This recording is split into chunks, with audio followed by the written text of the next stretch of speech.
Welcome to our Family Math Video Vault to help your child with math. Today's episode. This is equivalent decimals. I'm using this whole as like our grid, our mat.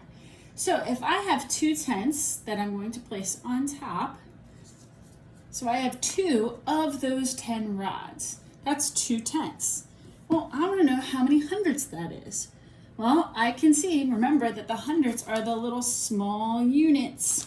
So I can count all these, 1, 2, 3, 4, 5, 6, 7, 8, 9, 10. But if I realize there's 10 here, there's 10 here. So that's 20 hundredths. Let's try another one. What if I have 4/10? If I have 4/10, how many hundredths do I have? Well, those are the small cubes, those units.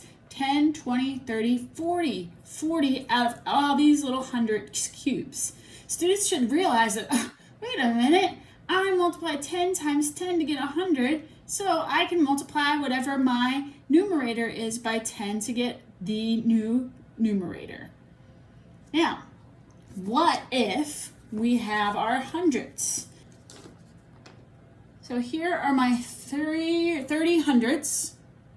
Because I'm counting, I'm looking at those small units, and I realize 10, 20, 30. Well, now I am getting smaller. I want to look at, instead of the small units, I want to look at a rod now. So how many tenths, how many rods do I have? I have 3 rods. We have 50 hundredths. How many tenths is that? So I'm going from small, looking at the units, 10, 20, 30, 40, 50 hundredths, to now looking at the rods. And I have 1/10, 2/10, 3/10, 4/10, 5/10.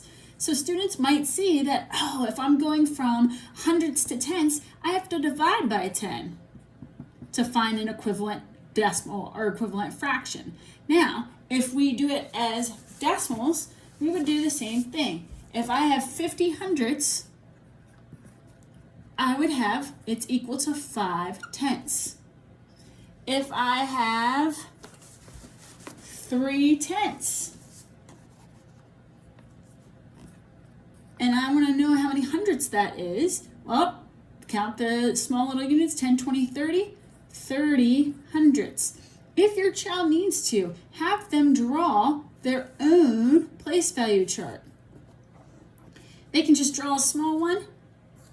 They partition it into 3 parts, and they can say ones for the wholes, tenths, and hundredths, and put the decimal point in after the wholes. So now, if I have 6/10, I have 0 ones, I have 6/10, but now how much does 6/10 equal if I want to see it as hundredths? Well, look at the units. 10, 20, 30, 40, 50, 60. 60 hundredths. And that's equivalent decimals.